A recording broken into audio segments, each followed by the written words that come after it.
네, 안녕하십니까.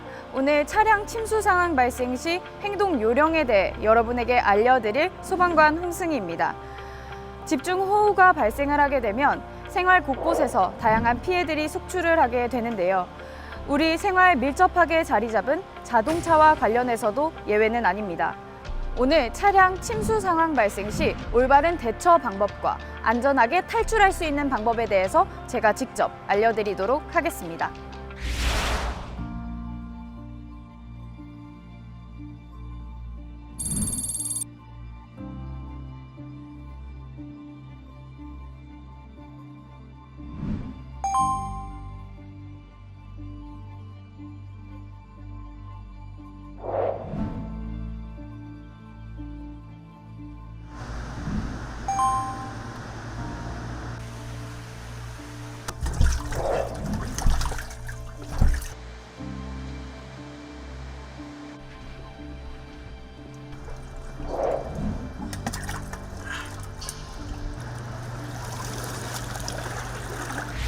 문이 열리지 않는 이유는 차량 내부와 외부의 수압차 때문입니다. 외부의 수압이 내부의 수압보다 높기 때문에 운전자가 앉은 자세에서 문을 열기 힘듭니다. 차량 내부와 외부의 수압차가 줄어들 때까지 침착하게 기다렸다가 차량 문이 열리는 순간 문을 열고 대피하셔서 높은 곳으로 이동하시는 것이 좋습니다.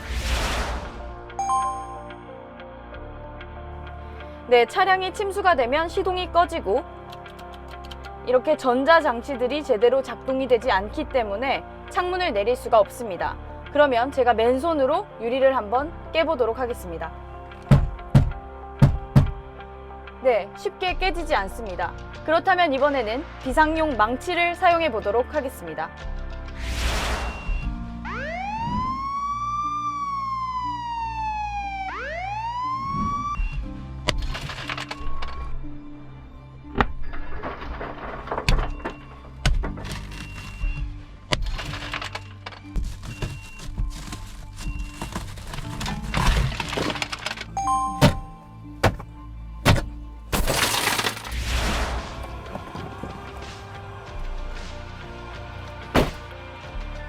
네, 제가 오늘 탈출을 위해 차량 유리를 직접 깨봤는데요. 이 비상용 망치를 사용하는 것이 머리 받침대를 사용하는 것보다 훨씬 더 쉽고 용이했습니다. 그렇기 때문에 국민 여러분께서는 유사시를 대비하여 이 비상용 망치를 차량에 구비해 놓으시는 걸 권장드립니다.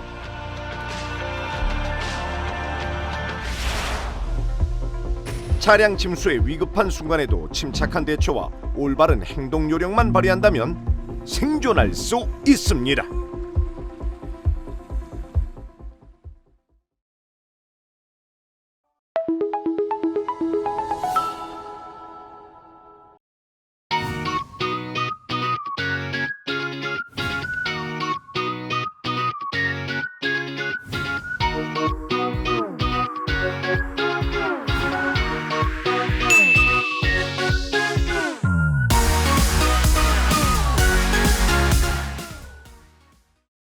선이 완전 깔끔하죠?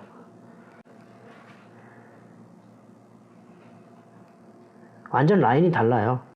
네, 안녕하세요. 망고사의 망고입니다. 네, 저번 시간에는 벽지에 마스킹으로 보양을 했을 때 어떻게 벽지가 뜯어지지 않고 잘 마스킹을 제거할 수 있을지에 대해서 한번 알아봤었죠. 그럼 이번 시간에는 저번 시간에 예고해드린 대로 벽지에 페인트 칠할 때 어떻게 칼로 밴듯이 깔끔한 선으로 페인트 칠할 수 있을지에 대해서 한번 알려드리도록 할게요. 그럼 우선 벽지에 먼저 마스킹만 해보고 페인트를 칠했을 때 어떤 현상이 일어나는지 한번 알아볼게요. 먼저 사각 모양의 형태를 잡아볼게요. 그리고선 저번에 사용했던 회색 페인트로 다시 한번 이 위에다 칠해보도록 할게요. 자, 좋은 페인트라서 그런지 한 번에 색이 다 올라갔어요. 페인트 칠하자마자 이제 얼마나 깔끔하게 칠해졌는지 한번 이 보양지를 제거를 해볼게요.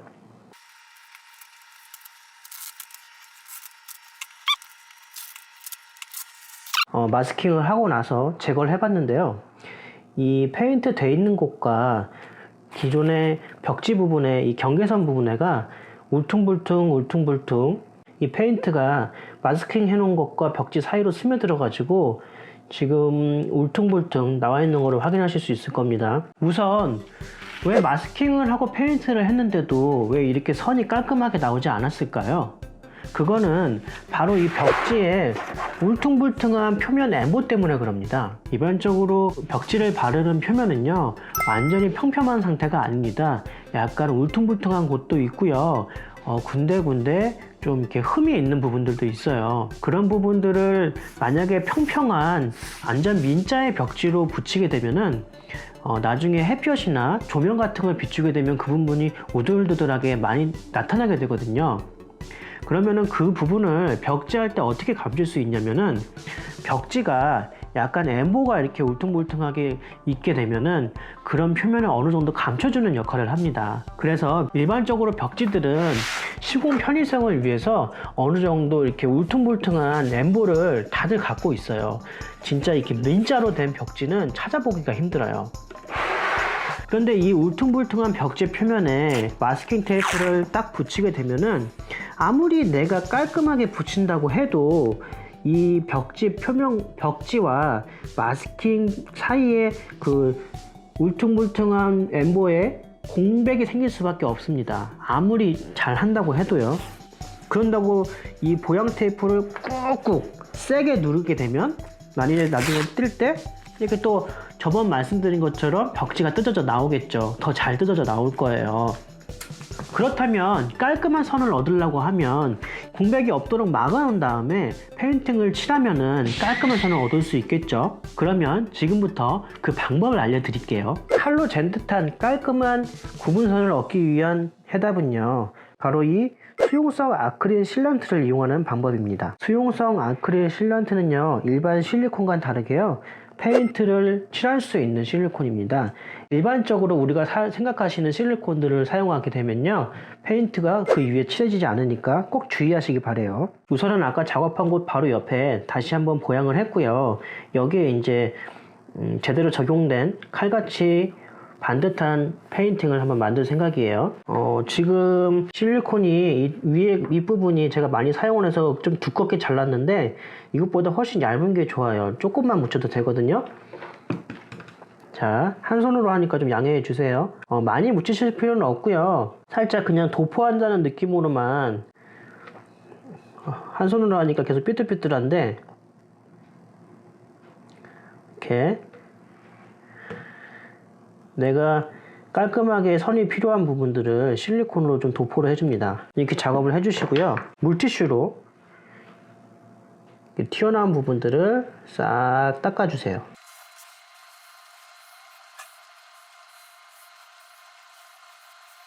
자, 이렇게 작업을 하게 되면요, 아마 마스킹과 벽지 사이에 있는 공백에 실리콘들이 다 스며들어서 딱 구멍을 막아줄 거예요. 이렇게 바르신 상태에서 페인트를 올리시면 됩니다. 자, 그리고 마스킹을 제거해 보겠습니다.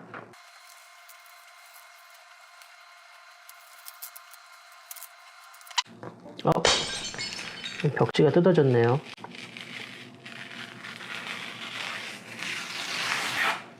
제가 지금 여기 이 실리콘 떼는 걸 보여드린다고 히팅건으로 한번 히팅을 한 다음에 시간이 조금 지난 다음에 다시 떼니까 이쪽에는 지금 다시 접착력이 생겨가지고 벽지가 떨어졌어요.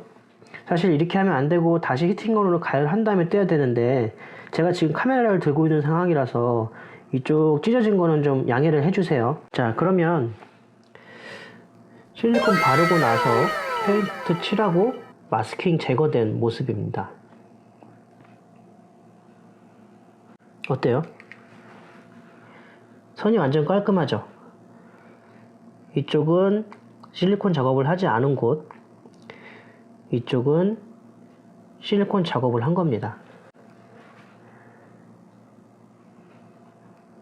완전 라인이 달라요. 자, 이번 실험도 끝났습니다. 이런 엉터리 이렇게 튀어나온 선으로 마감하는 것보다는 아무래도 이렇게 깔끔한 표면으로 마감을 지는 게 훨씬 프로페셔널 하겠죠.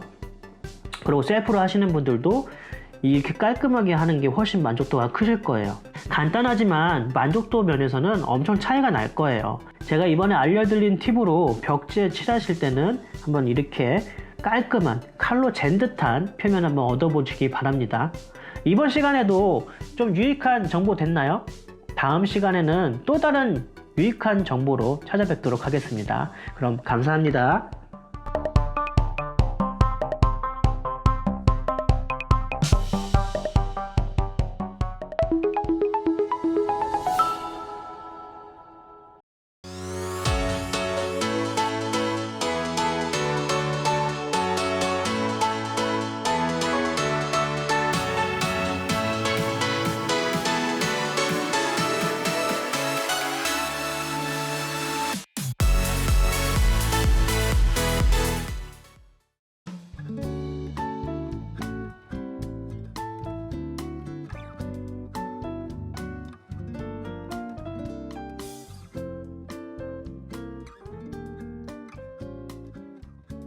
제가 입사한 곳은 이제 지방에 있는 중견기업이고 거기는 체계가 달라요. 제가 그래서 배터리인데 저는 이제 선임이라는 직급을 가지고 이직을 하게 됐어요. 제가 다니고 있는 회사는 전임, 선임, 그다음에 책임, 수석, 이사, 그 뒤로 이제 상무, 전무 이렇게 체계가 되어 있고 전임은 이제 사원에서 주임급, 그리고 선임은 대리, 그다음에 이제 과장, 차장이 책임, 부장이 수석, 그 위에로 이렇게 직급이 연결되는 그런 식으로 되어 있고, 회사를 파악하려면 전체적인 전표를 한번 쭉 보면 그 회사가 어떻게 돌아가는지 회계적인 관점에서 좀 이해하기 쉬워서, 그래서 뭐 매출 채권 같은 경우는 이제 AR이라고 칭하고, 뭐 매입 채무 같은 경우는 AP라고 칭을 하고, 여러 가지 좀 외국계 기업에서 사용하고 있는 용어를 같이 섞어서 사용을 하고 있어요. 그래서 저는 AR, AP 전표 보고 있고,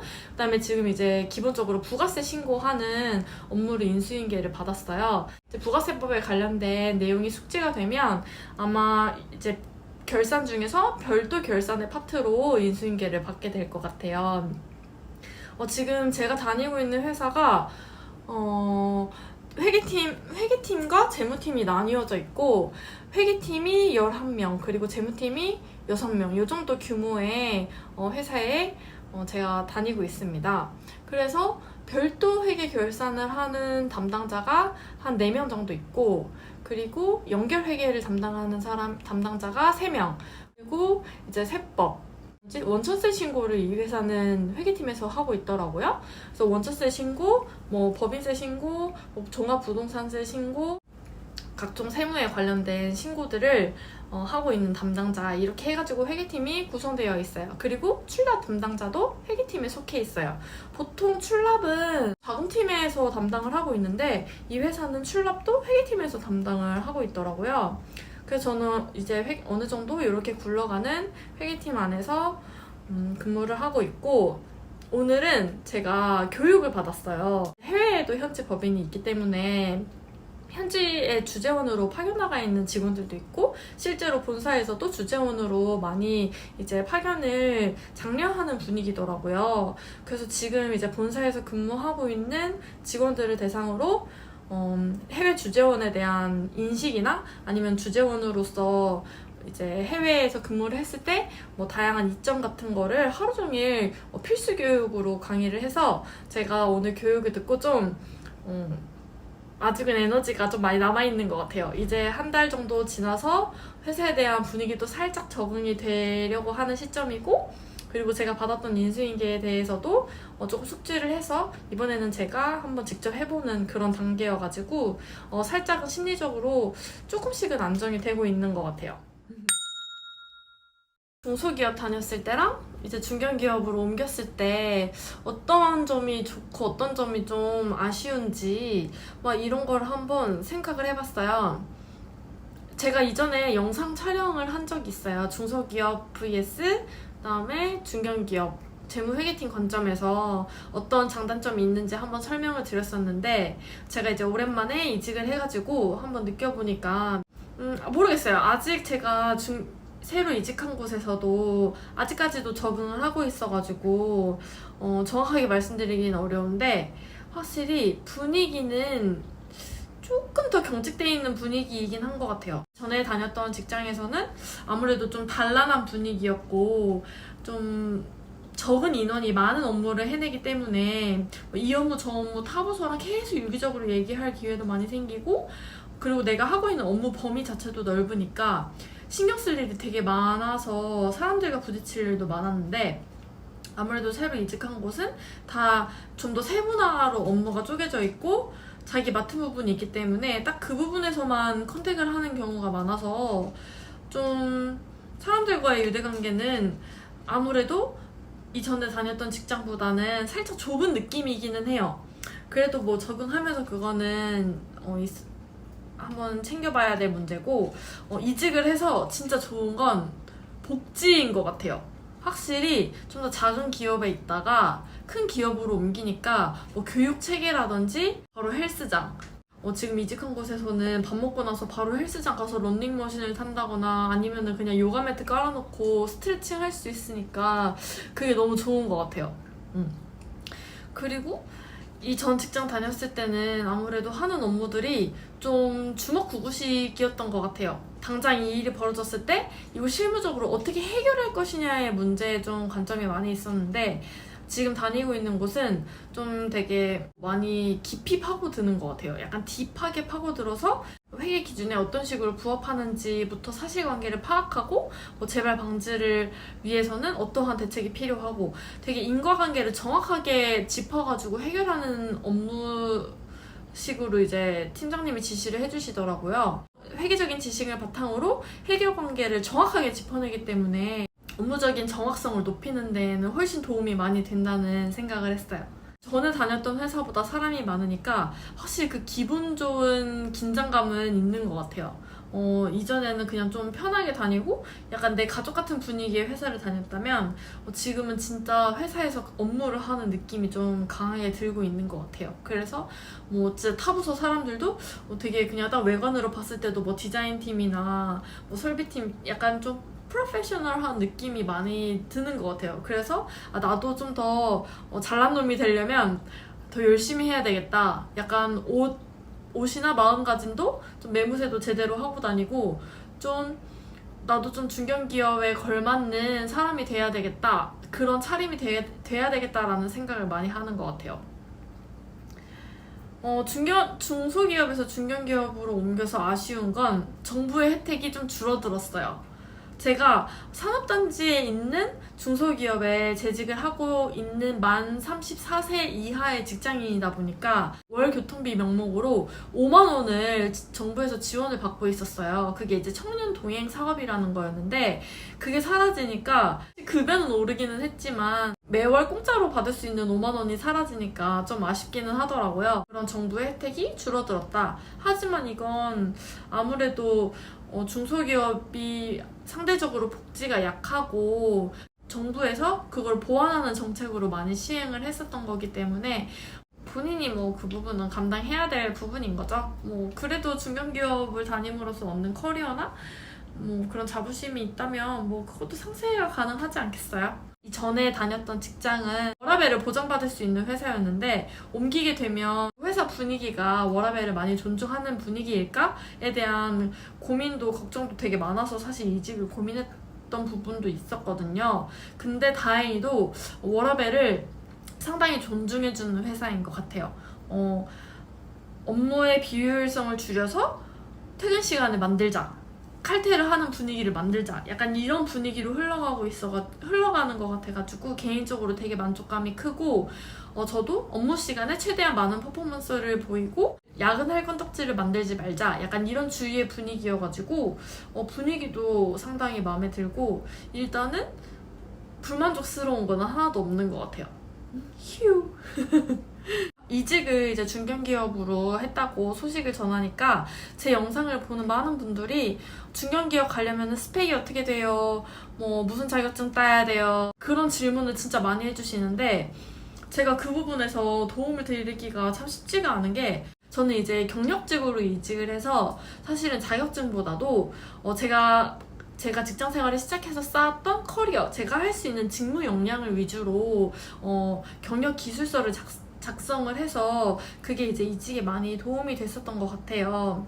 물론 제가 막 대단한 역량이 있어가지고 옮겼던 건 아니고, 아무래도 뭐 기본적으로 회계팀에서 해야 되는 이제 소양들을 갖춘 상태에서 좀 그 회사에서 되게 긍정적인 직원을 뽑고 싶었던 것 같아요. 그래서 위에서도 이번에는 좀 긍정적인 직원을 뽑아봐라. 좀 분위기가 화기애애해질 수 있는 그런 영향력을 줄 수 있는 직원을 뽑았으면 좋겠다. 그래서 면접을 보는데 제가 좀 많이 긍정적이어 보였던 것 같아요.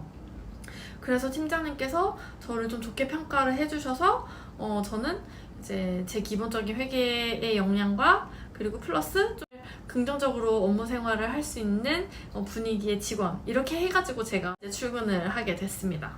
신입사원으로서 취직을 고민하는 분들께 중소기업에서 먼저 근무를 하고 실력을 쌓아서 역량을 쌓아서 중견기업으로 경력직 이직을 하는 게 진짜 좋은 방법이라고 말씀을 드리고 싶은 게, 사실 신입사원으로서 중견기업, 대기업에 들어갈 수 있는 그 장벽이 너무 높아요.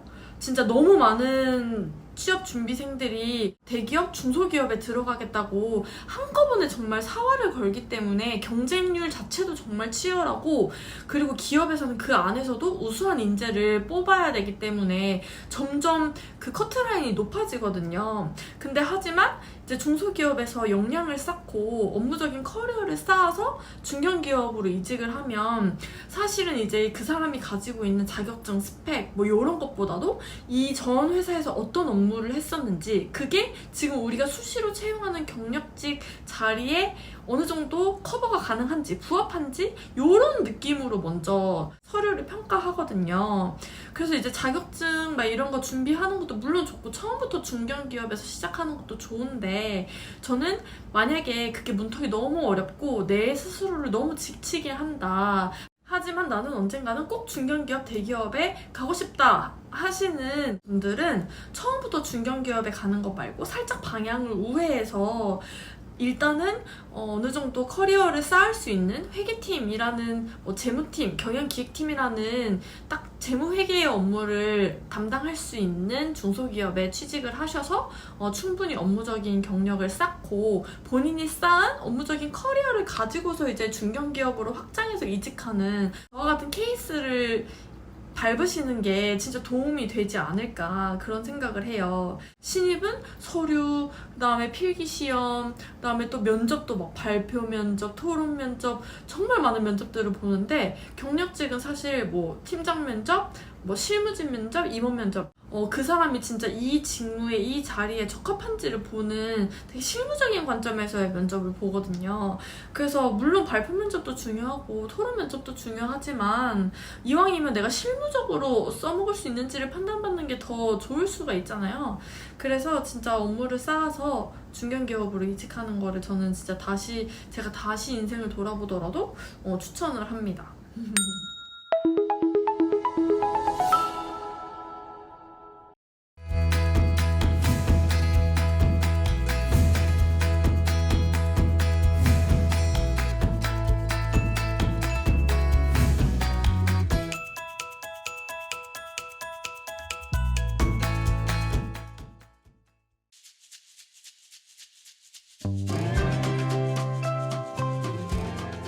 짜잔! 도착했습니다. 여러분, 제가 서 있는 이곳은 뉴욕시티에서 가장 오래된 공원 볼링 그린입니다. 소 보이시죠? 이 소의 이름은 차징 볼 or Wall Street Bull이라고 불리는 조각품인데요. 이 소의 코와 뿔과 또 은밀한 곳 한 군데를 문지르면 행운이 찾아온다고 합니다. 자, 한번 따라와 보시죠. 은밀한 곳으로 갑니다. 은밀한 곳이 여기 있네요, 여러분. 자, 한번 퓨저 아빠가 문질러 보겠습니다. 자, 여러분에게 행운이 돌아갈 걸로 믿습니다. 소띠 음악가가 누구누구 있는지 너무 궁금해서 제가 좀 알아봤는데요. 놀랍게도 음악 역사상 가장 중요한 두 분, 음악의 아버지와 어머니라 불리우는 요한 세바스찬 박, 그리고 조지 프레드릭 핸들, 2685년 을충년 소띠해 독일 중부에서 태어났답니다. 정말 놀랍죠? 음악학자들에 의하면 이 세상 모든 악보가 소멸된다 할지라도 바하의 평균율 클라비오 곡집만 있으면 음악의 재건이 가능하다 합니다. 그 정도로 클래식 음악의 기본 틀을 만들어주신 아버지 같은 분이시지요. 바흐의 최고 대중적인 작품 중 하나는 토카타 앤 퓨그라는 곡인데요. 디즈니 애니메이션 팬테이시아에 나와서 유명해졌지요. 희자 오빠는 바흐의 관현악 모음곡을 참 좋아하는데요. 그 중에서도 2번을 가장 좋아한답니다. 바하 같은 바하 같지 않은 곡이라 할까요? 클래식하면서도 낭만적인데 그 기본은 바로크 형식에 있습니다. 음악의 어머니라 불리우는 핸델은 독일에서 태어났지만 영국으로 귀화해서 웨스트민스트 사원에 묻힌 후나라고나 할까요? 음악을 잘 요리해서 마케팅까지 성공한 살림을 잘한 어머니 같다고나 할까요? 대표곡은 유명한 할렐루야 코러스가 있는 메사야이지만 뉴욕 휘자 오빠의 선택은 그의 하프 협주곡입니다. 간결하지만 짜임새 있고 청량한 느낌이 나는 그런 곡이랍니다. 바하와 핸델 두 분 다 백내장으로 고생을 많이 하셨는데요. 수술 후 안타깝게도 실명을 하셨다고 해요. 그런데 어이없게 집도한 의사가 동일 인물이라는 거. 참 웃픈 일이죠. 세월이 흘러 1841년 신축년 흰소해에 안토닌 드보르작이라는 작곡가가 체코라는 나라에서 태어납니다. 안토닌 드보르작은 뉴욕과 관련이 있기 때문에 나중에 뉴욕 음악여행 드보르작들에서 조금 더 자세히 다룰 겁니다. 많은 시청 부탁드립니다. 신세계 교향곡이라는 곡이 가장 유명한 곡인데요. 신세계로부터 정확하게 말하면 한국의 신세계 백화점과는 아무 관련이 없습니다. 그 교향곡 중에 이 악장 아름다운 멜로디, 신비스러운 멜로디가 이 곡의 백미라고 할 수 있습니다. 1865년 산타클로즈의 나라 핀란드에서 한 아기가 태어납니다. 이 아기는 나중에 자라서 핀란드의 국민적 영웅이 됩니다. 그의 이름은 장 시벨리우스. 러시아로부터 독립운동이 한창일 때 그가 작곡한 핀란디아라는 곡이 애국가처럼 불립니다. 독립 후 시벨리우스는 당연히 영웅 대접을 받습니다. 정부에서 시벨리우스가 작곡하는 데 방해될까봐 그의 집주위로 비행기가 다니지 못하게 했을 정도로요. 대표곡은 당연히 핀란디아이죠. 교회 찬송가에도 나옵니다.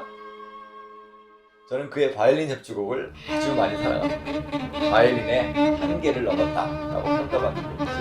1901년 신축년에 세계 최고의 바이올리니스트 야샤 하이펜스가 태어납니다. 이분의 연주로 듣는 같은 소띠 작곡가인 시벨리우스의 바이올린 협주곡을 들어보시길 강추합니다. 오늘은 여기까지입니다. 재밌으셨다면 구독과 좋아요, 알림 설정 꾹 눌러주세요. 여보세요? 뭐요? 두 명이 더 있어요? 소띠가? 누구요? 세종대왕하고 오바마?